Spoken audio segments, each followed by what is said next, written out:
Bonjour à tous, aujourd'hui on se prépare pour les classes préparatoires avec l'inégalité de Young, une égalité très importante qu'on va réutiliser dans une prochaine vidéo pour démontrer une autre inégalité. Les maths c'est rempli d'inégalités célèbres et cette autre inégalité qu'on démontrera, ça sera l'inégalité de Holder. Donc ici c'est Young, donc on prend un nombre P, ici on va le prendre super strictement à 1.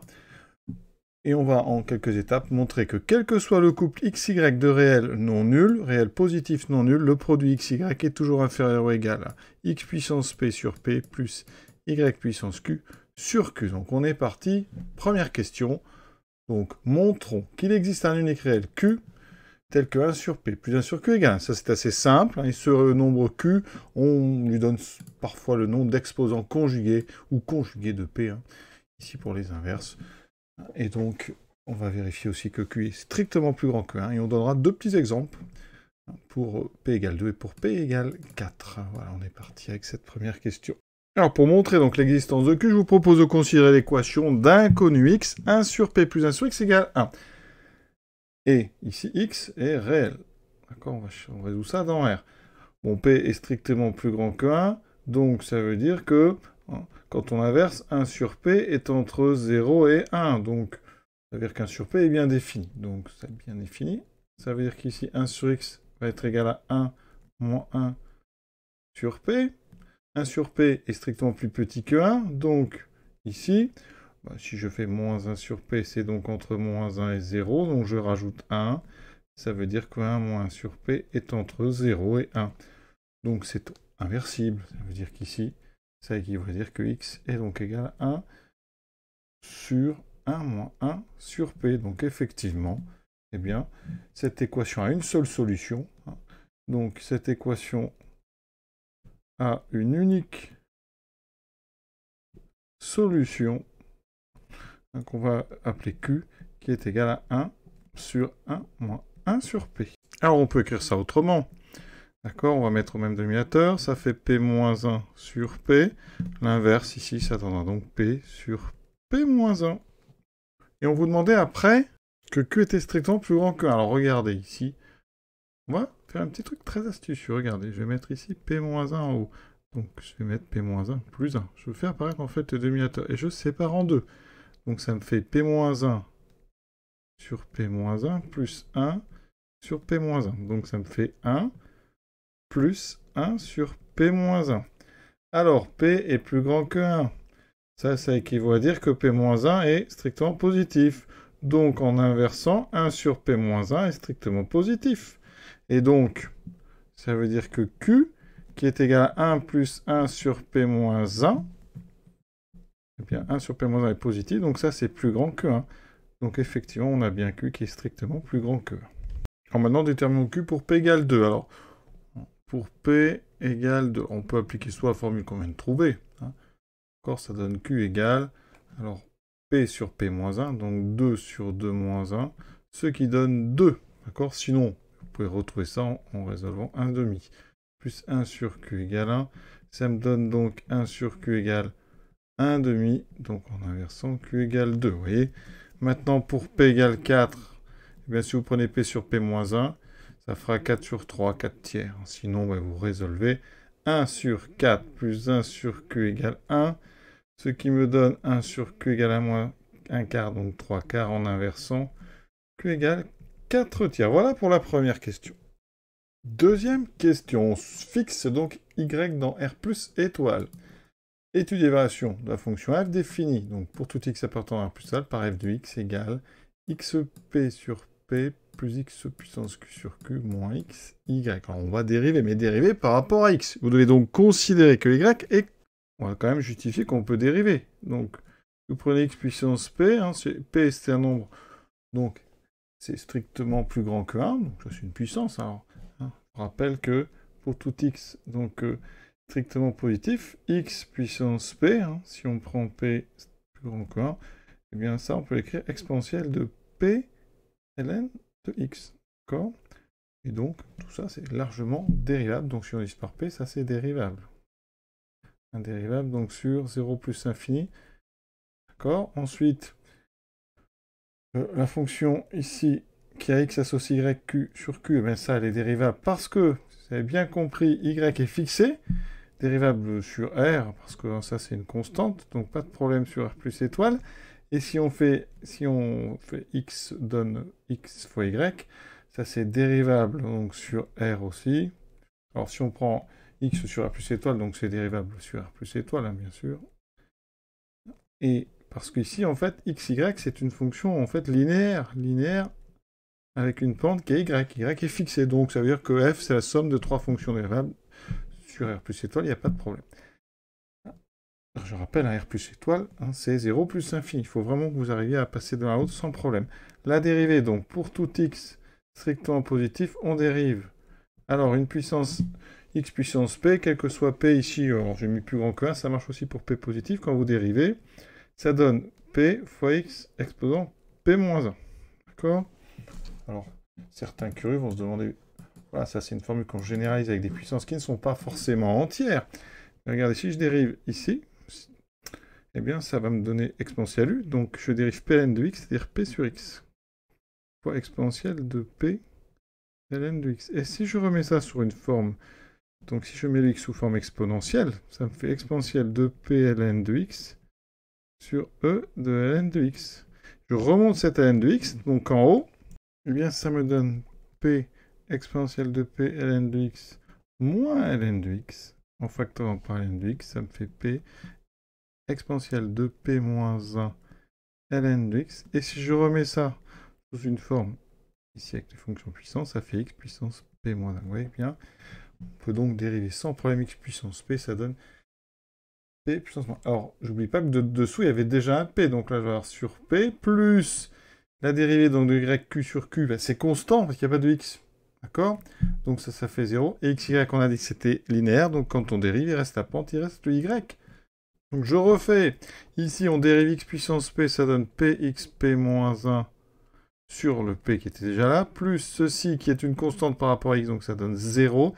Et ici, c'est une fonction linéaire, donc c'est comme si vous aviez 2x avec y et la pente, il vous restera y. Vous voyez ici que les nombres ici p se simplifient. Il me reste x puissance p moins 1 moins y, hein, x exposant p moins 1. p moins 1 est strictement positif. Donc ceci, c'est de quel signe?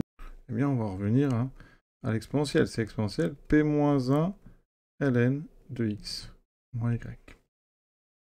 Donc vraiment, il faut que vous arriviez à passer par exemple, de x carré à exponentielle de 2 ln de x. Vous voyez, ici, c'est comme si on mettait en fait ici le 2 à la puissance. Hein.